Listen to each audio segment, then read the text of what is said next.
Yo, I gotta say, man, I dislike politics so much. And there's a few things that I don't really care to dislike, but politics is definitely one of them. I'm not trying to play either or side. I'm not trying to play the Republican side, and I'm not trying to play the Democratic side. I just look at what both of these people, what both of these parties are saying, and there's either some things I agree with or there's some things that I disagree with. But I've got to say, man, the biasness and the people who just choose to only see one side or hear one thing. And I got to say, I mean, I know this is a hip hop channel and all this and that, and people want to hear us talk about beats. Yes, we definitely want to do that. But you can't say that when we have people like Quavo, Megan Thee Stallion at the Kamala Harris event, and then you also got, well, you know, Donald Trump had Amber Rose, but, you know, there's a few rappers like Kanye and a few others that been at the Trump events as well. You can't say that hip hop is not a part of politics or a big part of it. So that's my point, man, is that it's something that we need to pay attention to, especially what has been going on in the last few weeks in this political campaign. I mean, the twists and the turns. It's like a movie, yo. I think we all can agree that this is literally like a movie. Okay? How can you not pay attention to this? Did y'all see Trump go on the NABJ, whatever it's called? Yeah, BJ, right? National Association of Black Journalists. First question that comes to mind. Were there any black men that could have been on the panel for this? This is the first thing. I know, unpopular opinion that I'm going to say. 3 black women. Now, I don't know the marital or children status of the other 2, but one that I think was kind of asking some condescending and aggressive questions said that she didn't have children. I was like, oh. Yo, let me tell you something, guys. There's nothing, and I might take this part out or I might leave it in because, you know, we already know that the algorithm sometimes doesn't like these topics. But there's nothing more frightening than having an angry black woman with no children coming at you. This is just not a good look. This is not a good look for Donald Trump to do this, and this is not a good look for the NABJ, National Association of Black Journalists, right? Supposedly, right? I mean, let's just watch a little bit of it. Yo, it's also interesting that when they brought Trump out, that this is the music that they chose to play. Nominee for president, former President Donald Trump.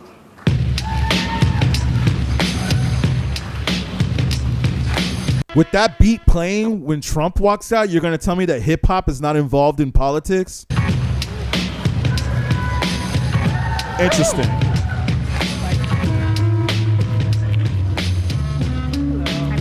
Who gets production credit on that? Been asked a question. So my question, sir, now that you are asking black supporters to vote for you, why should black voters trust you after you have used language like that? Well, first of all, I don't think I've ever been asked a question so in such a horrible manner. First question. You don't. Let me go back to the question just so we can have it for context.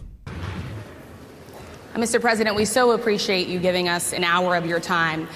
I want to start by addressing the elephant in the room, sir. A lot of people did not think it was appropriate for you to be here today. You have pushed false claims about some of your rivals, from Nikki Haley to former President Barack Obama, saying that they were not born in the United States, which is not true.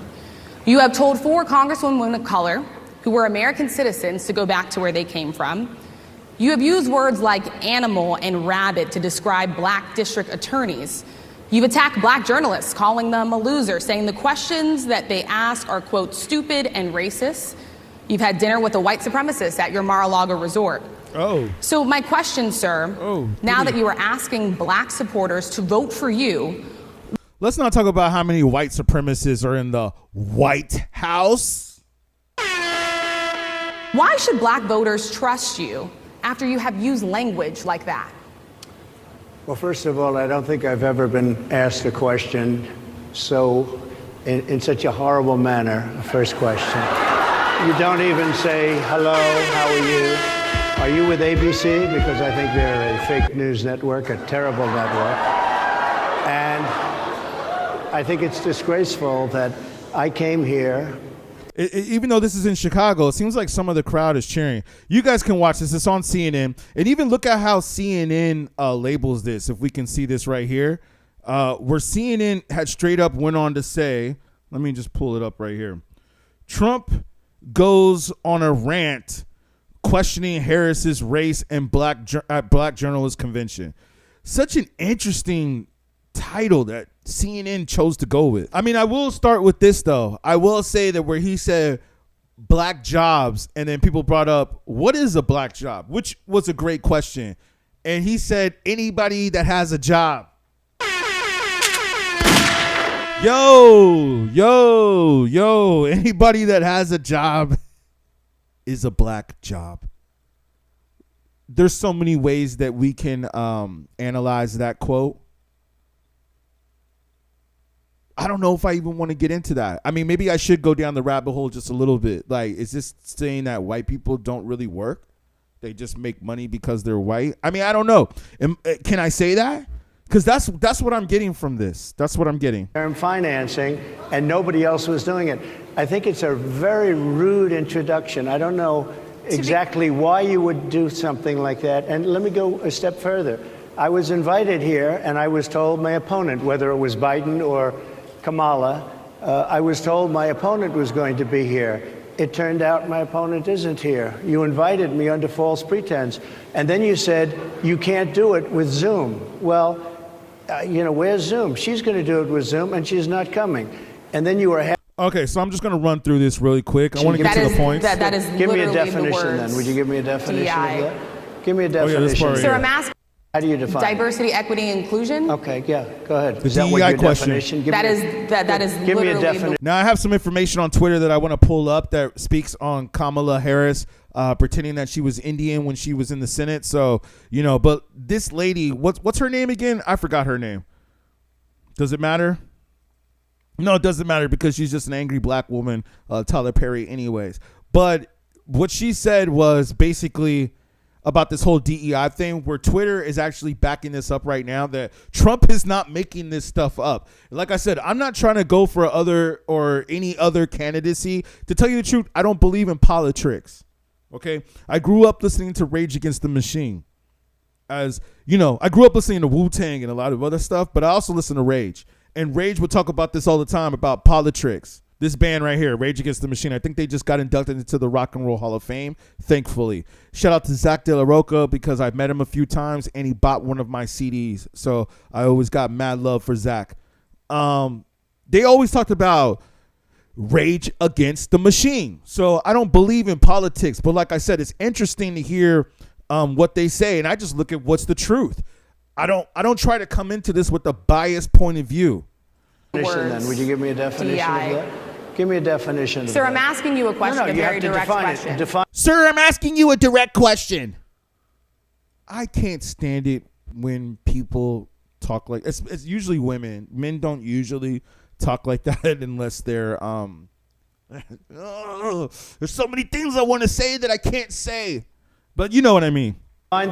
Define it for me, if you would. I just defined it, sir. Do you believe that Vice President Kamala Harris is only on the ticket because she is a black woman? Well, I can say no. I think it's maybe a little bit different. So I've known her a long time indirectly, not directly very much. And she was always of Indian heritage, and she was only promoting Indian heritage. I didn't know she was black until a number of years ago when she happened to turn black, and now she wants to be known as black. So I don't know, is she Indian or is she black? She is always identified as a black woman. I respect either one. I respect either one, but she obviously doesn't. That's a lie.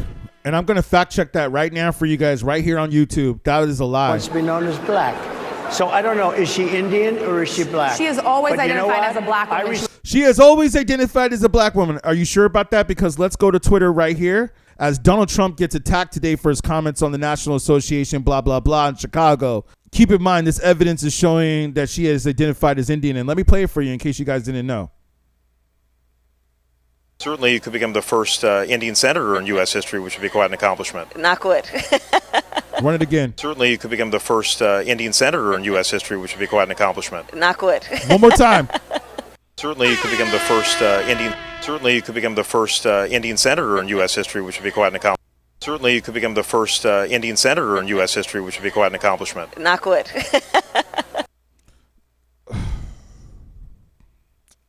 Man, it's like, yo, man, all you guys got to do is just go to Twitter, man. Just go to Twitter. This is one of the reasons. Thank you, Elon Musk. Even though I know some people have mixed emotions about Elon, but just go to Twitter, man. Come on. Come on. How many black people are doing this? How many black people in Oakland are taking pictures like this? Let's just keep it real, man. Let's keep it real. And then did y'all see how she changed her accent at the speech last night? Donald Trump, on the other hand, has been talking a big game about securing our border, but he does not walk the walk. Or as my friend Quavo would say, he does not walk it like he talks it. OMG. Oh man. Either black one. college. I respect either one, but Okay, so what we're gonna cook today Okay. is an Indian recipe. Yes. Because Yes. you are Indian. Yes, yes. Okay, and I don't know that everybody knows that, but I find that wherever I go and I see Indian people at the supermarket, on the street, everyone's like, you know, Kamala Harris is Indian, right? It's like the thing we're so excited about to have you running for president. Yeah. I had some friends the other day that supposedly do politics. They say they do politics, but I don't really believe that they do, because every time I talk to them about things and say, oh, did you research this? Did you do your research on that? They're like, no, I didn't hear about that. Or no, I didn't see that. Oh, you only choose to see and hear the things that you want to see. You see, that's why I can't stand politics. Let's continue. she obviously doesn't, because she was Indian all the way, and then all of a sudden she made a turn and she became a black person. Just to be clear, sir, do And you I believe think, that I think she is somebody should look into that too when you ask You can't say that Trump ain't speaking facts right here. continue in a very hostile, nasty tone. It's a direct question, sir. Do you believe that Vice President Kamala Harris is a DEI hire, as some I Republicans really have don't know. said? I mean, I really don't know. Could be. There are some, and there are plenty. Yo, I gotta say, man, these questions are so stupid. Like, can I get an applause for that, man? I mean, can somebody back me up on that?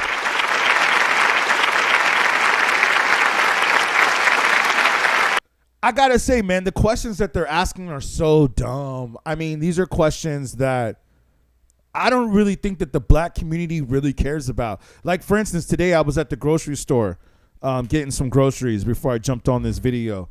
And I saw this guy, yes, a black guy, running out the store stealing groceries. And it was funny because, like, when I was walking through the store, everybody was kind of looking at me like I was going to steal something. And then this guy ran out the store stealing something. And I'm like, oh, you know, the first thought that came to my mind was like, damn, it had to be a black guy, right? That was the first thought that came to my mind. But then the second thing that I started thinking was, well, we're in the grocery store. He's stealing groceries, right? Whatever it is. Maybe he's stealing some things that he doesn't need. But I'm assuming that maybe he's stealing some food too, right? And they were chasing this guy like he robbed the bank. There's this one fat guy tried to run after him, but he couldn't keep up. And they're like, oh, you know, you should get your scooter. What I really wanted to say was, maybe you need to lose some weight first. But, yeah, he couldn't catch the guy. The guy ran off and he got away. And I said, oh, whatever, man. What did he steal? Probably like $10, $15 worth of stuff. Maybe more, but who cares, man? It's a grocery store. I understand if you walk into an iPhone store and they're doing that type of stuff, because you don't really need iPhones. I mean, the phones don't really work anyways. So, but like a guy going into a grocery store, I had mixed emotions about that incident that happened today. But I said to myself, that's interesting that this is going on. I go to the grocery store and I see this black man run out robbing the store. Well, he didn't really rob the store. He just was, you know, shoplifting or whatever you call it. And that made me think, like, man, if it's coming down to the point to where people are stealing groceries, things are bad. things are bad, man. We can't front on the economy. And then we also see the race of the people that are doing this to the point to where I get racially profiled every time I walk into a grocery store. You know, sometimes I'll have my laptop in my backpack and they'll be like, oh, you got to leave your laptop. You got to leave your backpack at the front. I'm like, I'm not leaving my backpack at the front. I got my laptop up in here. I don't trust this dumb security guard who probably makes about $15 an hour to watch my backpack. Come on, man. But they looking at me like, oh, you're a black man. You can't walk through the grocery store with your backpack. Meanwhile, I see this white guy walking through the grocery store with his backpack on. Like, oh, yeah. And he's got a big-ass backpack, too. It's not like a little small backpack. He's got like a big backpack that looks like he just went camping. And he's walking through the grocery store with this backpack on. But they're telling me that I can't come in with my backpack. The inflation is absolutely destroying our middle class, our working class, virtually every class. Inflation is a disaster in our country. Inflation is a country buster. You know, has a lot of opinions about childless women like myself or divorced people like yourself. If y'all don't see the red flags off of that question, I don't know what to tell you. How you address some of the issues with black communities. And I say that plural because we live in communities of color that are different. We're not all the same. We don't vote the same. We don't think the same. It's not monolithic. And we don't make the same money either. So as you either. come here today, I want to talk about something. So the question, trust you with another I 4 have years. been the best president for the black population since Abraham Lincoln. That's my answer. Better than President That's Johnson, my who signed the answer. Voting Rights And Act. for you to start off a question